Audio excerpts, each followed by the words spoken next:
In the background now, favorite things. Listen, quite a number of a lot of females' favorite things. I mean, we like diamonds, we like rubies. Give me a Bentley, I won't complain. But now let's talk about something very imperative to the female, especially when it comes to our reproductive options, contraceptives. And World Contraceptive Day is something that is celebrated to promote awareness about contraceptives, promote the overall health of individuals, both men and women, promote open discussions on the global population and the indications of contraceptives, and most importantly, promote the rights of women and their need to be able to control how and when they choose to have children. And contraceptives doesn't just affect women, it affects men too, because largely I think, and honestly, I have a very controversial thought. My thing is, men should be more the recipients of more contraceptive methods, because a woman can just, it takes forever. It will take, a woman can only carry one pregnancy a year. A man can impregnate hundreds of women a year. So if we're going to check whoever is going to be spreading it around a lot more, it should be the men. But then again, hey, that's my opinion. But to speak about contraceptives and all the options available to us, both men and women, Dr. Omaima M. Arab, she is a medical officer, one of my favorite doctors, honestly. I thoroughly enjoy speaking to her, baby fair, and she joins me live on the show. Hi, Doc. How are you? Hi, AJ. It's good to see you again. Same here. Now, World Contraceptive Day, especially contraceptives in general, people, when they think contraceptives, only think women. But men also have their options available to them, mostly the condom. Yeah. But now let's talk about the different kinds of contraceptive options available to everyone. Okay.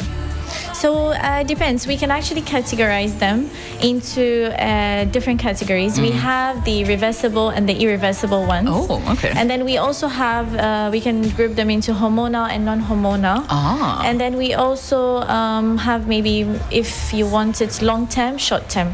Right. So those are the three ways you can categorize contraceptives, actually. All right, let's start from long-term, short-term. Then before we'll come down from there. Yes. Sure. So for short-term, you're looking at contraceptives that can be stopped and they don't last for too long. For instance, you can have contraceptive pills.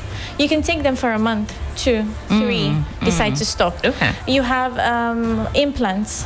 Some can go as long as maybe 2 years, 3 years, some to 5 years. Okay. So that's actually short term. When you look at the long term, you're looking at IUDs, an intrauterine device, which can actually be inserted for as long as 5 years, and others too can go as long as 10 years. Oh wow. Yes. Okay. Yes. So once it's done, you don't have to worry your mind with conception till you decide you want to conceive. Then you can take out the contraceptive, and then voila, you get super pregnant. Now let's talk about hormonal and non-hormonal ones. Yes. So when you talk hormonal, those are the ones that release hormones that affect your ovulation. All right.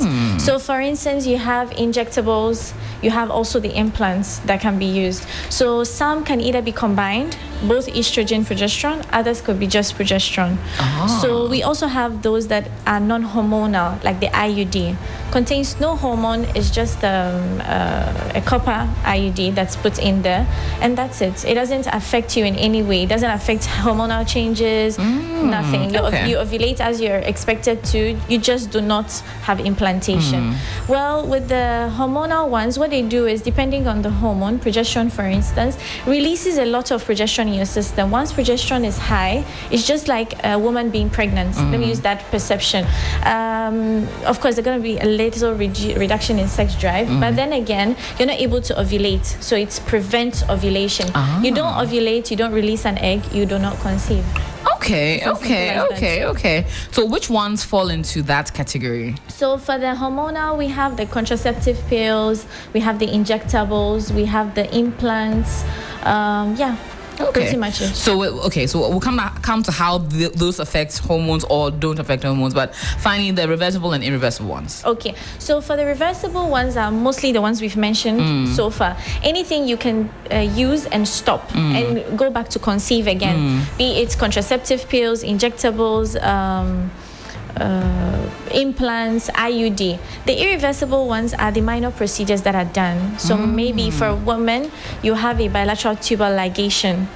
What's that? So that's the cutting of your tubes. So that when the egg is released, it do not get into the uterus for it to be implanted and for you to conceive. Okay. Then for the men, they also have the spermatic ducts being but with some of the are those procedures irreversible? Yes, those are the irreversible. Yes. Okay. Basically, that's interesting. So usually that one you make a decision. Okay, maybe a woman has conceived like 4, and in her last pregnancy, it was hard. It was a very hard one, and she's lucky to be alive. She has to make that decision that she's not going to conceive anymore and have maybe a tubal ligation done for her. Okay, but usually those ones are in our Ghanaian side of things, people get very apprehensive about making those final snips, saying that, now I'm not going to have any more kids again, because they feel like at some point in time you may need to, and then a lot of things actually go in when you make such a decision.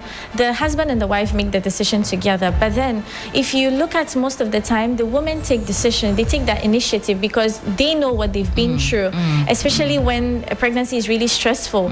You having hypertension, you're at risk of developing seizures.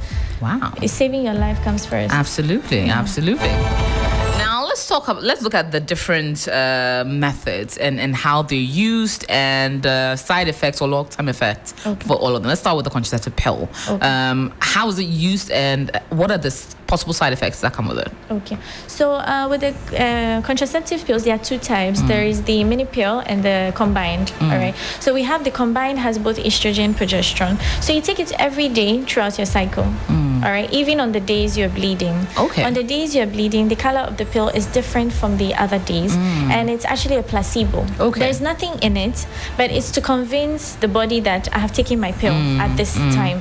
So usually it's effective when it's taken at the same time every day. Okay. A delay in it can actually affect its effectiveness. Chai. Yeah. So it's very dire. It's a very difficult one to make. But again, you can stop it at any time and then conceive. Yeah. Okay, all right. So that's how the contraceptive pill is. Now, are there any possible side effects for them? Yeah. I mean, everything has its own side effects. It depends on everybody. Some people can experience some breakthrough bleeds. Some people can experience heavy bleeds. Okay. Everybody in their system. Some people complain of dizziness, nausea. I mean, it's hormonal, right? Decrease in maybe interest for sex. Not so badly, but yes, they will maybe notice a difference. But not to mean all this will happen to everybody.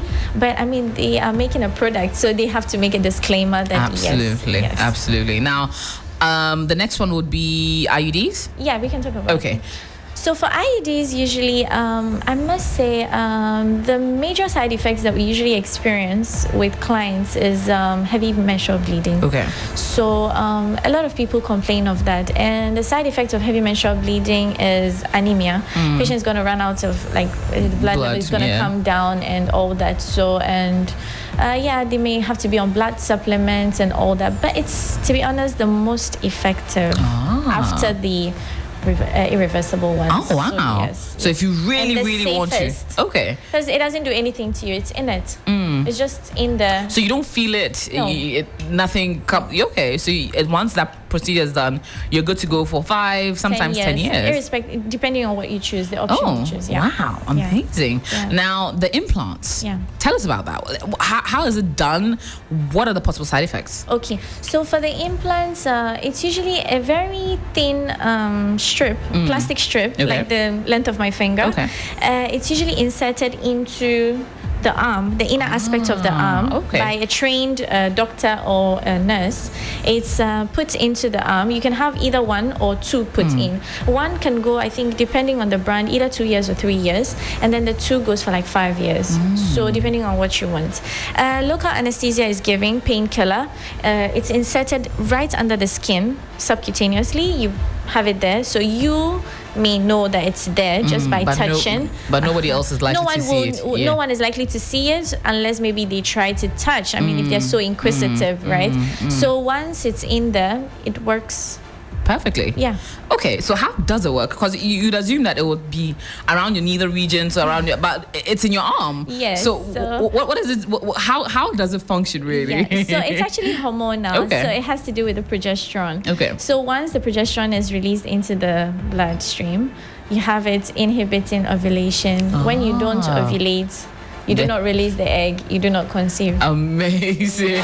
Okay, so that's how that works. And are there any other means of contraceptive that we've yes. So we have the barrier methods. Those are also non-invasive, reversible. We have the male condoms, the female condoms. Yes. Female condoms hardly used. I don't know why. Yeah. It doesn't seem as if it's promoted as much. Well, maybe, perhaps. Yes. I've only seen one. Ever in my life. So I don't really know. Maybe could misconceptions, and maybe people don't really know how to use it. Like you said, maybe we don't really advocate for it. So with that is the only method that is able to prevent both pregnancy and STIs. That's the barrier method, be it the male condom or female condom. So we really recommend that, especially for young people who cannot abstain, because it's not all about just not conceiving. You want to make sure you don't conceive and do not pick up an infection that's forever with you. So that's for the barrier. Well, the side effects is that it can fail you. It can. Yes, right. definitely. I mean, it's made of rubber. So depending on what you use, some people add all sorts of things, lubricants and things. If they're not water-based, you're going to have the condom breaking, and then a conception comes up. Right? So that's it with condoms, male condoms. And again, if they are not used right, many people don't know how to apply a condom. Right? Really? Yes. Hey. At this age. AJ. Okay. So some people still need to figure out how to be. Yeah, maybe we should do a test. Perhaps. For instance, stop like 10 random men on the road and ask them to put a condom on, let's say, anything, like just to demonstrate. Yeah, and then we'll see. Maybe I can bet 6 out of 10 will get it wrong. Hey, wahala. That's very interesting to note. Okay, but now with condoms or the barrier method, sometimes we've seen a lot of flavored condoms, scented condoms. Is it more aesthetics, or do they actually do they water down the use the potency of the condoms with those kind of additional flavors? Or well, I don't know about that because I've not really seen research on that, but I guess it's for aesthetics. Different people like different things. I mean, they say a lot about pheromones, that smell can actually affect sexual drive. So maybe you have a thing for strawberry, you would prefer that. So I guess it's more okay. Now, those are the possible options for all of us in terms of contraceptive. Now, is it as easy to access? Can anyone just walk into the hospital and say, I want a contraceptive method? Of course. Oh, really? Yes. It feels as if there are certain things, sex and items related to sex are so hard to speak about, because you get people see going into pharmacies and can't even mention, I want a condom. I think it's all in people's heads. People think people are going to judge them, but I don't think it's anyone's business. You have the right to have sex. No one can stop you. So I think it's only right that you protect yourself, isn't it? Absolutely. Yeah. Now let's talk about the morning after pill. A lot of times, and I've seen quite a number of people commenting on social media about how young girls these days make it like a contraceptive as against an emergency contraceptive. 100%. Now, what are the possible side effects using it regularly? And do you even advocate people to use emergency contraceptives at all? All right. So for emergency contraceptive pills, like the name says, it's an emergency. It should not be a habit. A regular contraceptive you do. So for instance, there are women that would tell you that my husband traveled, he came around, so I bought some emergency contraceptives. Every time we have sex, I take one. That's a no-no, right? So emergency contraceptives are there for a good reason. God forbid a woman gets assaulted, raped. She qualifies for an emergency contraceptive. You're using a condom and it breaks. You're not sure if you're ovulating or not, or you're sure you are approaching ovulation, you're in your fertile period, you take an emergency contraceptive pill. So there are actually indications for that. Not everyone is supposed to take it. Reason being that it releases a lot of progesterone into the system. So it comes with immediate side effects. Some people experience nausea and vomiting after taking the morning after pill. All right. And besides that, the effect it also has is that, for instance, let's say you're approaching ovulation and then you take the morning after pill. It prevents you from ovulating. But what happens if you've already ovulated? Right? Exactly. So that's the question that I want a lot of people to think about. If you're not sure you're approaching ovulation, you're not sure if you've already ovulated, you're causing yourself more harm taking that emergency contraceptive pill. So with those that take it frequently, what is likely to happen to their reproductive systems? A lot of people come in with complaints of after the menstrual irregularities, and they seem not to know what's causing it. It's actually the abuse of emergency contraceptive. Yeah. So it can actually reset your whole menstrual cycle. Yes. Okay, Too all right. frequent and too little or too often as well. Wow. That's interesting to note. Okay, so at least now we know not to abuse certain ones, but now with some of the myths associated with contraceptives, and if you're just tuning in, I'm having a conversation with Dr. Omaima M. Arab. She's a medical practitioner, and she's giving us a bit of a walkthrough on the options available to us for World Contraceptive Day. Now, what are some of the biggest myths you've heard related to contraceptives? Whoa. Quite a number, eh? A lot of things, actually. We hear all sorts of things, I should be honest with you. And it's quite difficult because they seem to come with already preset mindsets that, no, this contraceptive is a no for me. It becomes difficult. We hear all sorts of things. Some are very ridiculous, to be honest. One interesting one I heard was the patients come in. She's already hypertensive, all sorts of things. We wanted to give her an IUD because that was the safest options.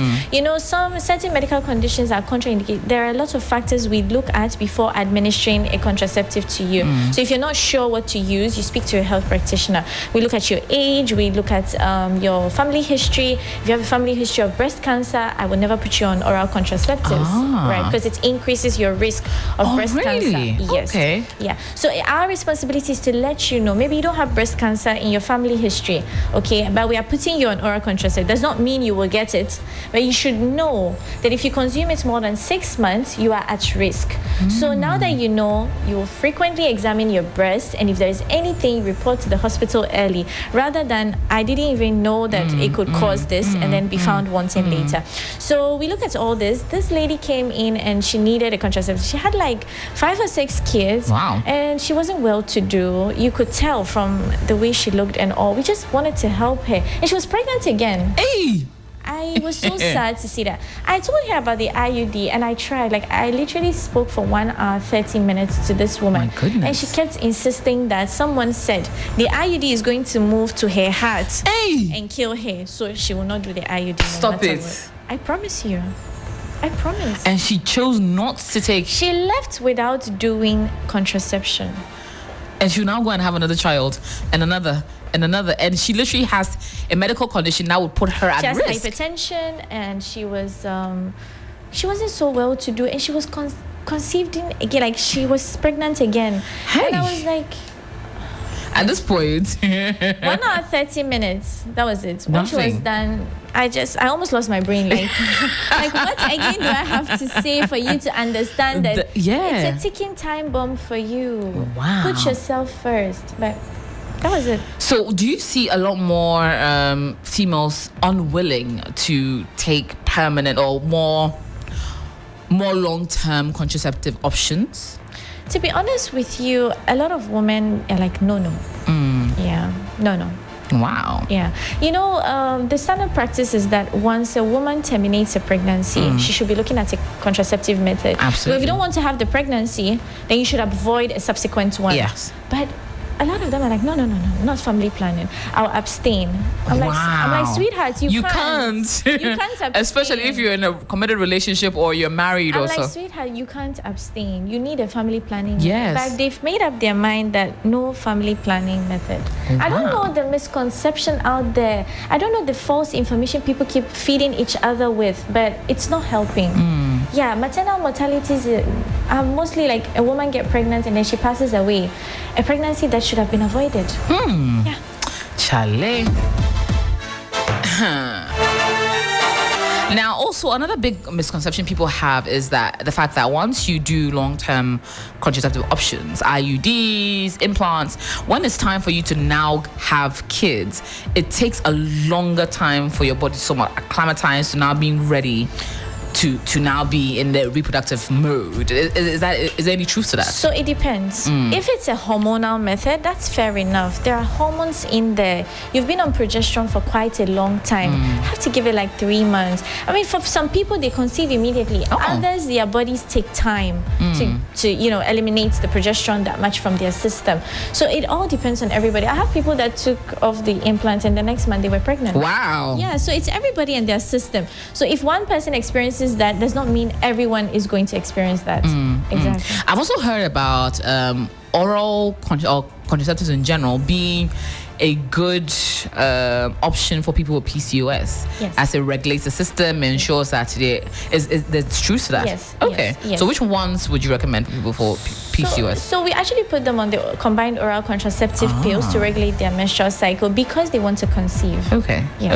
Okay. So you do that one, then you know when you're ovulating, when you're not, and it makes it happen. Now, speaking of being in or being in their periods. For some people, they feel that they will not conceive when they're on their periods. So when you're on their periods, it's a good time to have sex. Is there any truth to this? What I would say is that when you're menstruating between day 1 and I would use the average of day 7, when you deposit sperms there, they can last up to 5 days. Hey. So assuming you are ovulating, let's say on day 12, your sperms can still be fertile. Okay. And then you can take seed. Hey, so or maybe on day 4 you say, okay, let me put one in because it's still day 4. Oh, wow. So 5 days later, when everything is all done, you're off your period, the sperms are still there and they can fertilize. 5 days, yes. Research has shown 5 days. Wow. Initially it was 3 days, but now research has proven that 5 days. So people were wondering what happened. Exactly. That's what happened. I've had a lot of people come to me that, but we're on contraception and I still got pregnant. So I had a couple that came to me, I think 2 years ago. I was at the emergency. They came to me and they didn't understand how the woman was pregnant. Wow. So I probed, are you on family planning? He said yes. I asked which method. So we have the modern ones, that's the contraceptive pills, yes. and then we have the old ones, like the previous ones that were being used, like withdrawal. Yes. When you're about to ejaculate, you pull out so that you don't get pregnant, or you have sex during your safe period. Yes. Okay.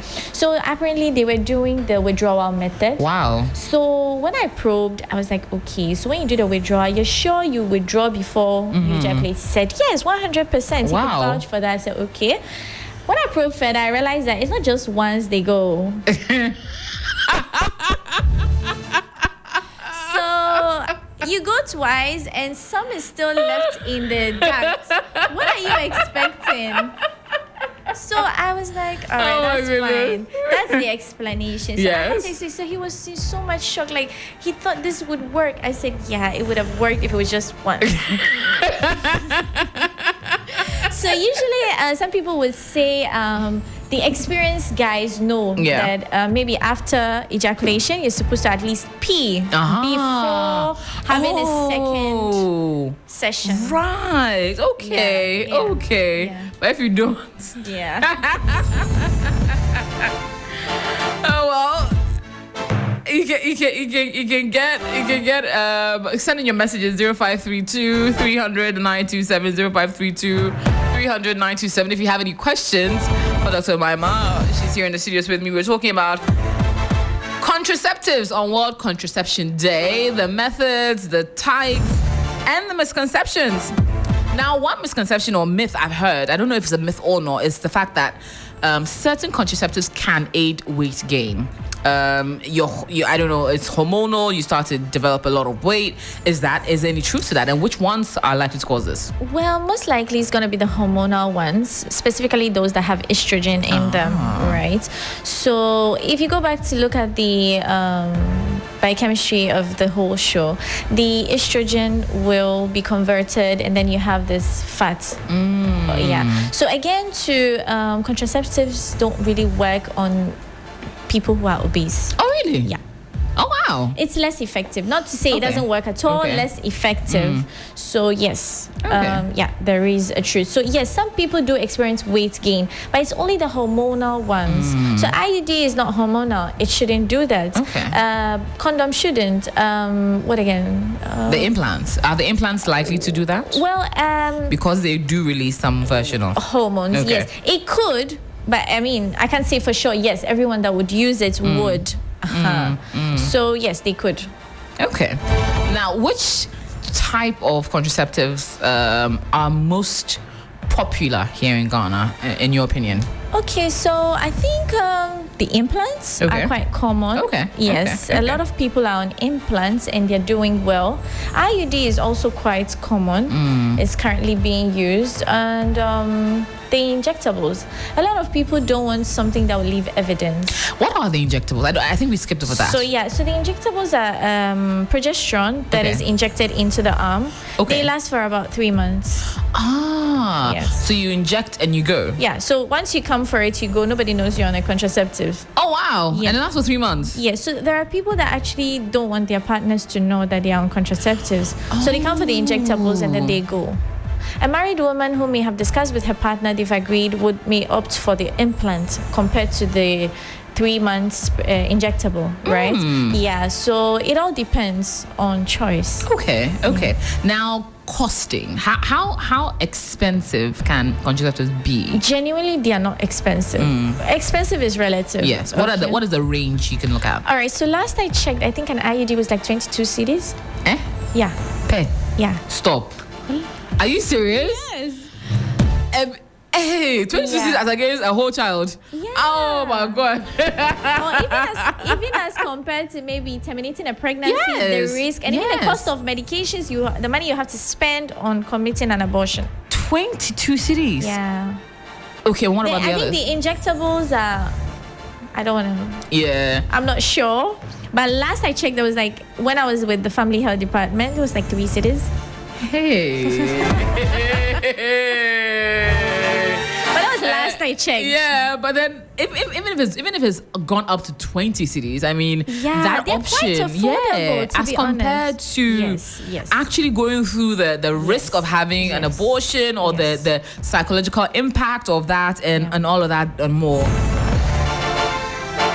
I would say I need some, but I'm not actually having any, so I actually don't. So. I actually wanted to call them to clarify the prices before I came. Let's be honest, I was so hot this morning, so I couldn't. No, but where can people be able to reach out and get it? You could just walk into any gynae clinic and tell them you want to get contraception. Really? Yes. It's a walk-in something. One thing I know for sure is Kolibu. Kolibu has a reproductive health unit. You just walk in, please, I want to do injectable. All right. So you'll be walked through, you'll be educated on it, signs, what to expect, what not to expect. If you have this problem, do this. And then voila, you take your shots and off you go home. Okay. Yeah. Now, coming to the men, and I know some men definitely need some of that. Shout out to all the men listening to me right now. So with that, vasectomies, are they reversible? No. They're none that are reversible? No. Because I've seen some. I mean, it's a tube. Once you cut it, that's you can't join it again? No. Wow. It's so tiny. Yeah. Okay. And now, okay, so men have just the barrier method or the more permanent method. Right. Why isn't there options for men in between? Because I feel like men should have injectables. Men should have IUDs. We are working on their versions. We are working on it. Because honestly, the kind of damage men can do that they are walking around like it's kumbaya and all. So barrier methods are available to the men. How can men ensure that they are able beyond so you spoke about lubricants being a problem when it comes down to barrier method as well. So it depends on the type you use. And the type of condom you're also using as well. So you need to align and make sure that you don't have so we opt an oil based on a water base. So we usually opt for water based lubricants for any condom. So the oil based, imagine with the friction, there's going to be heat. Some people want extra thin for pleasure. It's just going to and then it's torn because of the heat. There's a lot of heat being generated during that friction process. We can assume. So, well, we are sure. So, using a lubricant that is oil-based is a no-no, right? And then the best is water-based. Okay. Water-based doesn't get warm with friction, though, and has less chance of, breaking a condom. Okay. Now, withdrawal methods, they can be effective. Yeah. But you recommend that they're actually effective, but if you look at the statistics by WHO, we have like maybe 2 or 3 in 100 women conceiving despite using the withdrawal method. So yes, they were actually at risk. You can actually get it, but there are also people that have been on withdrawal for years and they've not achieved a pregnancy, and they're okay. Okay. Well, getting into some messages on now, and Juliana from East Legon is asking, what is the maximum amount of post pills I can take in a year? Is it 3? Eh? 1. Huh? 1. She's asking, is 3 enough a year? Enough? And I say 1. No, it's the question for me. Enough? It's not compulsory. I mean, even 0. 0 is better. Yes, but at the most 1. At the most 1. Hey. Anything more than 1 is not effective. That's the point. Hey. People have been using there are people that in a month can take more than 4 in a month. Stop it. I'm being honest. Every time. Yeah, in a month. Then okay, girls, you are doing too much. What's this now? 4 in a month. Yeah. Crazy. Okay, so no more than 1 in a year. If at most 1 in a year, you only use it for an emergency situation. 1. Okay, just 1. The options available are the injectables, which are 3 months. We have the IUDs, which are 5 to 10 years. We have the implants, which are 2 years to 5 years, as well the barrier methods for the woman, and then the contraceptive oral pills, which are month on month. Okay, so these are the options available for every woman out there. Now, I was going to ask something on, beyond PCOS as well, so at least we know that oral contraceptives can help with that. In terms of injectables for women with PCOS, is it advisable? Well, no, we usually prefer the contraceptive pills. Every day. Okay, then now that one would help better. Yes. Well, if you have any questions, please send it in. Let me get into some of the messages on our live stream. Ohima says, good morning, AJ, to you and the entire team. Watching you live inside Cape Coast. Hajia Wunitiri says, watching live from US. I'm here for my sweetheart, Dr. Omaima. That's my in-law. Oh, wow. I love that. Okay. Araba from Tema wants to know if injectables are harmless more than the pills. Harmless. So, well, like I said, they're both hormonal, so it's the pain. For me, I would rather take a pill than the injection. That's true. I mean, that's me. So, I don't know, but I mean, they are both equally effective, though, so, yeah. Well, so I want to say that, shout out to Na. She may have wanted information on the pills earlier in life, but I think she's good now. Are you telling me? I don't take emergency contraceptives. I find it interesting. So I think I've taken it once, and it really messed up my cycle for that month, and I found it very weird to use. Someone is telling us exactly. I mean, I'm honest. Yeah. No, but now Exactly. let me ask about this pill. So I was told about a pill that delays your periods. For special occasions, those kind of things. Do they end up messing up your cycle in some way, shape, or form? Definitely. Okay. I mean, it's hormonal. Okay. Yeah. So anything hormonal that affects you, can cause a misbalance in your hormones, and then there will be menstrual irregularities. Okay. So I see someone brought this and this. AJ, are you thinking what I'm thinking? Okay. So we're gonna demonstrate live on our Facebook stream how you should actually wear a condom. I'm surprised how my producer was able to pull out a condom very quickly. Like, where are we hiding condoms in this office? That we be able to I think some of the gentlemen may have had some in their pockets. Because how are we magically? She planned. She did. She planned for it. It's World Contraception Producer one. Yeah. Oh my my goodness. It also could be some of the gentlemen as well, it would seem. But then, far more for them. I tried. Okay, so Dr. Omaima, so if you can, tune into our Facebook stream live now on Facebook on 3FM 927. We're going to demonstrate, or Dr. Omaima is going to demonstrate how you can use a condom effectively for the gentlemen, especially when it comes down to the barrier method. So Dr. Omaima is going to, we have a test item of a banana. This is not an accurate description of any gentleman in this house or anywhere else, but so Dr. Omaima is going to get into this. So the first thing you want to do is look at the expiry date. Okay. To be sure it's not expired. Yeah. And a lot of gentlemen end up buying expired goods. Well, I can't really tell, but it will affect its effectiveness if it's expired. It's going to be more at risk of breaking. So that's the first thing you want to look at. So if you look at the condom, there are 4 sides, right? So 2 are rough, and then 1 is plain. There's a good reason why it's like this. So you never use a scissors to open a condom. At all? Never. Because if you try open it from here, it would never open, no matter what.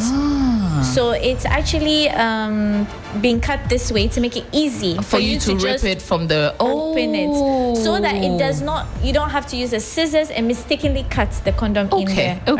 So once you have your condom, so you have your. So you take the condom and then you want to locate where the in is, where the out is. Oh, sometimes so there's a way to wear it. Yes. So you're gonna roll it down. So it's been designed and packaged such that you just roll it down. All right. So you notice that there's a tip. Right. So when you want to wear the condom, a lot of people just put it on and then pull it down. Roll it down. Yes. That's the wrong way to do it. How does it get done? All right. So you're supposed to put it on. Yes. And press the tip to remove air. Before you roll it down. Why do you need to do this? So imagine there's pressure here, like air, and then you're doing friction. So when it's gonna just blow because it's very thin. Makes sense, right? So you pinch the top, then roll it down. Pinch the top, roll it down all the way till it covers gets the base everywhere. Before you are then done. you end up so always roll it down to the end. Again, when you are done, right? How do you take it off? Exactly. So when you are done and it's time to take it off, you pull it off. Right? You pulled it off. And then once it's off, you want to tie it. So it doesn't spill. So do you pinch the top as well when you're pulling off? Yeah, so you could actually. Once it's off, it's off. You're no longer in there. So you want to make sure that you tie your condom, secure it. Before you discard it. And you do not discard it in the toilet. It must go into the trash. So don't flush it down the toilet. No, it can block the toilet. It can block the toilet. So don't flush it down the toilet. Make sure that you you can pinch the top in, pinch the top out, tie it up, and then dispose of it in a trash can. So let's be honest. How many people knew that that's how you do it? I didn't. I did it. Because maybe it's because I'm virgin like that. So you see, that's why I don't know any of that. Yeah, just maybe because I'm not very AU with that. But yeah, so if you have any questions, we can open the phone lines really quickly. 0559-242-717, 0559-242-717. Ask any questions on contraceptives for World Contraception Day. 0556-910-154, 0556-910-154. Dr. Omaima will answer any questions you have, but you have 5 minutes to call. Are you sure any? As well, within question. So Hima Marx says, nice discussion. My gynae recommended OCP for me to regulate my menstrual cycle, and it worked perfectly. What is OCP? That's the oral contraceptive. Oral contraceptive pills. So for even those without PCO, if you want to regulate your monthly cycle, it's always best to. The doctor will make that decision, but yes, it does that job. That's interesting. Another one says, I got a serious headache when I got an implanted contraceptives. How can that be dealt with? Priscilla from Kaswa. So yeah, I mean it happens. It's hydration and then pain relief if it's that bad. Okay. So those are some of the possible side effects when it comes down to IUDs in general. Now, is it a difficult procedure to do the IUDs? How's the procedure like, really? Well, it's not difficult if you're trained to do it, but it's discomforting. So a woman will come to the gynecologist. She's gonna have to lie down as though she's giving birth. Okay. So once we are ready, you will want to try to open the cervix a little, right? So that because it's usually closed, you want to open it a little so you can insert the IUD. So the IUD usually comes sealed in a box. So once you take it out, it's sterile. I mean, it's clean. It shouldn't introduce any infection.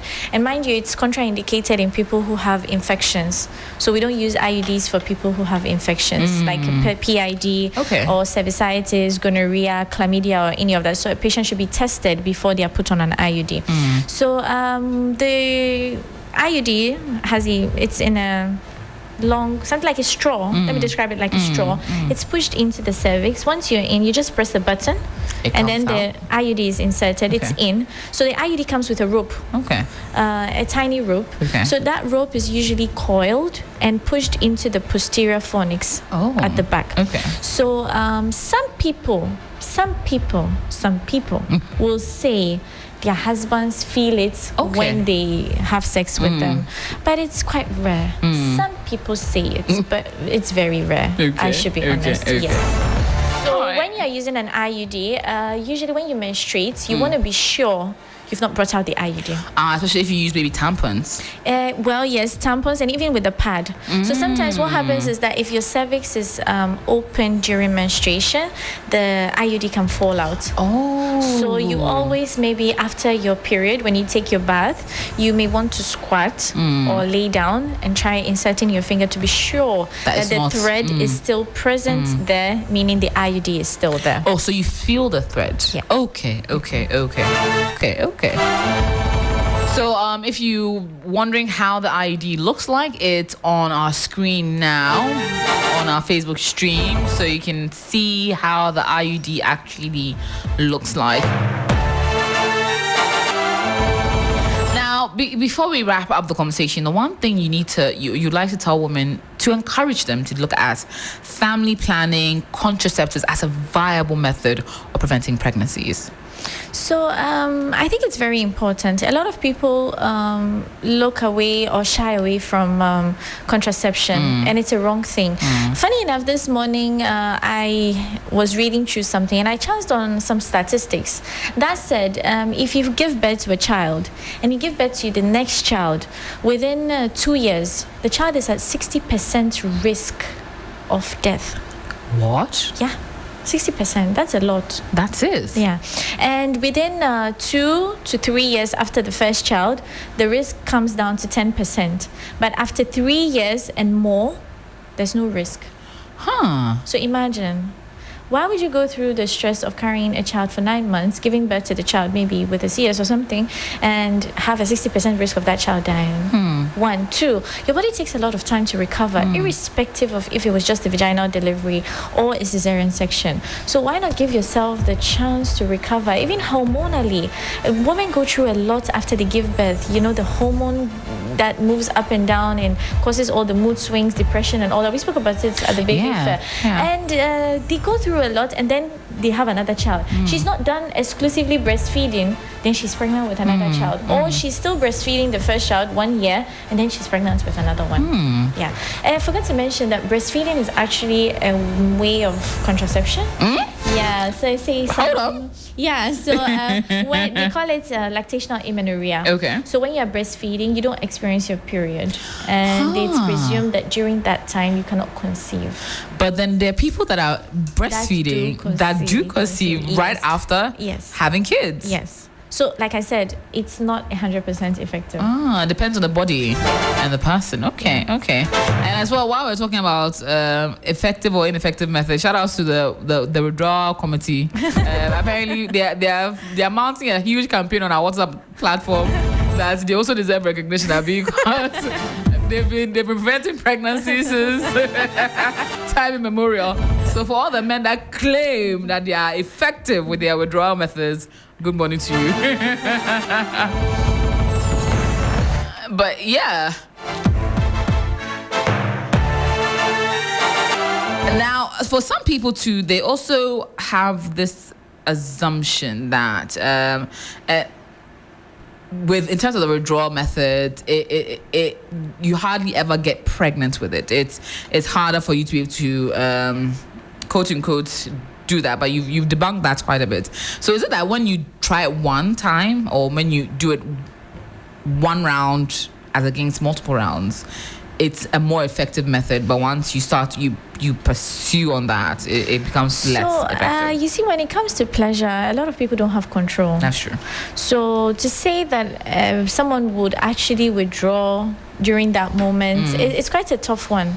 But there's been also allegations of pre-cum also having semen. Is that true? So that is what happened in the second session, where there was already semen or sperms in the genital tract, and when the person was having sexual intercourse for the second session, that pre-cum, the sperms were in there, and then the woman took seed. Okay, so on ordinary time, if you're doing it the first time, pre-cum doesn't necessarily contain. So you see, it depends. What if the person had a wet dream? Okay, and there's still some semen in there.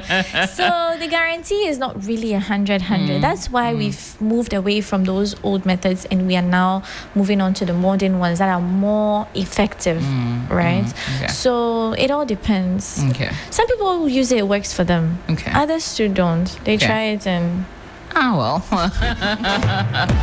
But finally, before I let you go, your big tips on how to be able to manage contraceptives once you use it or once you start on it, and most importantly, which ones you think would be more beneficial, especially in our current dispensation and climate?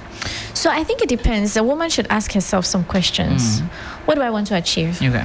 Am I married and I don't want to achieve conception maybe in the next 1 year? If yes, then she looks in a particular direction, maybe reversible. So how often do I have sex? If it's once a month, for instance, you can opt for a barrier method. You just use it and that's it, you're done. If it's on a regular basis, you're looking at taking maybe a more stable contraceptive. Now it depends. How free are you to remember that I'm supposed to take my contraceptive pill?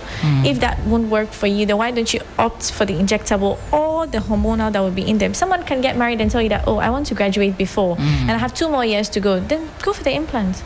Why do you have to every 3 months trip in and out for an injectable? Or be taking contraceptive pills for 2 years? Even taking it for more than 6 months puts you at risk of breast cancer. So you might as well just do the implant and be free. Someone can tell you that, oh, I have a child with this man, but I'm not really sure if things are going so well.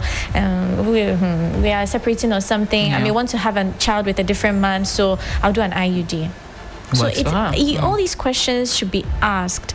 A woman should know what she wants before she makes that decision. Okay. And medical history is very important. For instance, hypertension, stroke, and all that, diabetes, affect your choice. You can't do hormonal. Yes, if you're hypertensive.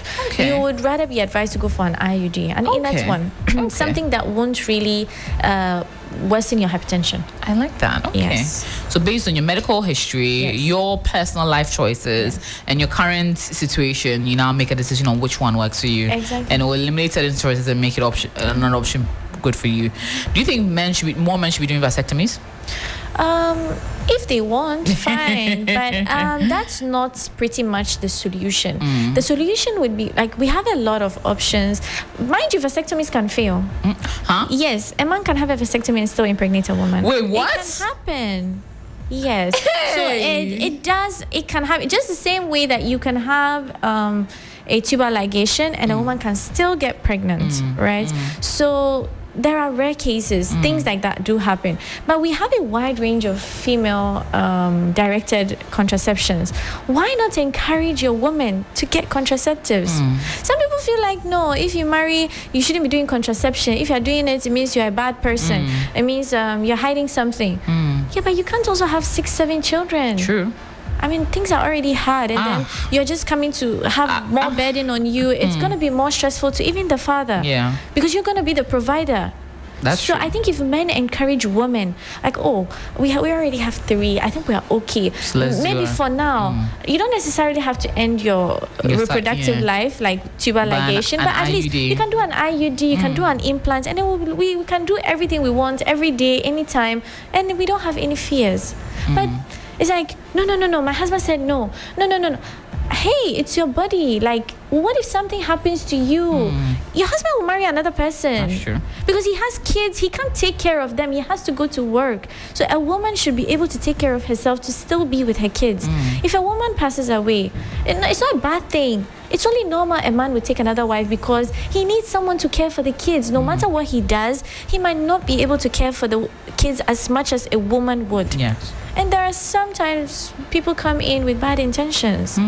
So I think all these things are things men and women need to discuss together. Because the rate at which women come and they're like, no, to control. The moment you say you don't even wait for you to say contraception. There's never. It's like no, or even family planning. I don't know what the word means to them. Yes, I think there's been too much religious skewing towards the concept of family planning for so long that the option even is just like no, you're doing something wrong. The Lord says go and populate the earth or whatever it is. So people run away from the general idea of that. Yeah. Okay, women, we need to do more. We need to do better.